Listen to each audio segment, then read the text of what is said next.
Soy Ivka Bojanić de la comunidad croata de Bolivia, mandando todo mi apoyo y solidaridad a Zagreb. Hrvatska umom srcu. En estas circunstancias penosas para ustedes, nosotros los bolivianos croatas les acompañamos con el corazón firme y de noble templanza, sabedores de esta inmerecida realidad pasada.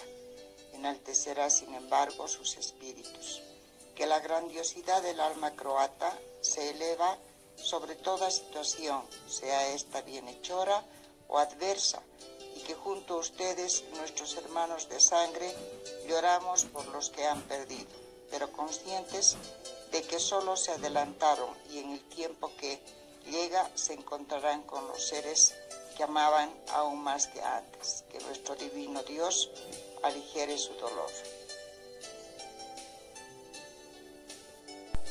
A todas las familias en Croacia que están pasando momentos difíciles por los terremotos y por el coronavirus, les hago llegar todo mi cariño, mucha fuerza, mucha fe en Dios. Como descendiente de croata siento sus pérdidas, siento su dolor.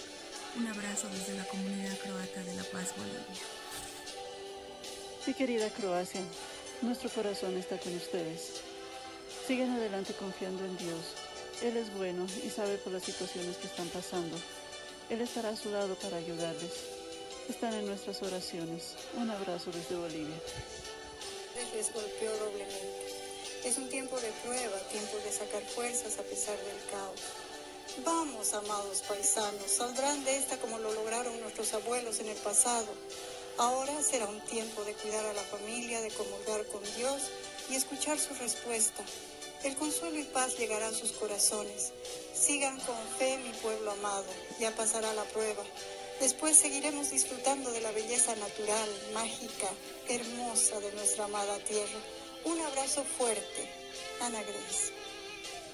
Dobro jutro, sam Anita Sapunar od La Paz, Bolivije, a u ime od sve Hrvatske u La Pazu samo pošaljemo da mislimo puno u vama i da hoćemo da prođe ovo brzo i da idemo i da se vidimo opet i puno ljubav od svih nama. Desde Bolivia, un gran saludo a todos nuestros amigos, compatriotas, paisanos en Croacia. Decirles que estamos con ustedes. Bendiciones desde el corazón. Bogoslovi, Hrvatska. Ja sam Carlos Rojas. Bolivija, Hrvatska, jedno srce. Ono što se dogodilo boli nas. Ovaj test će nas ojačati. Mi smo s vama. Pozdravi!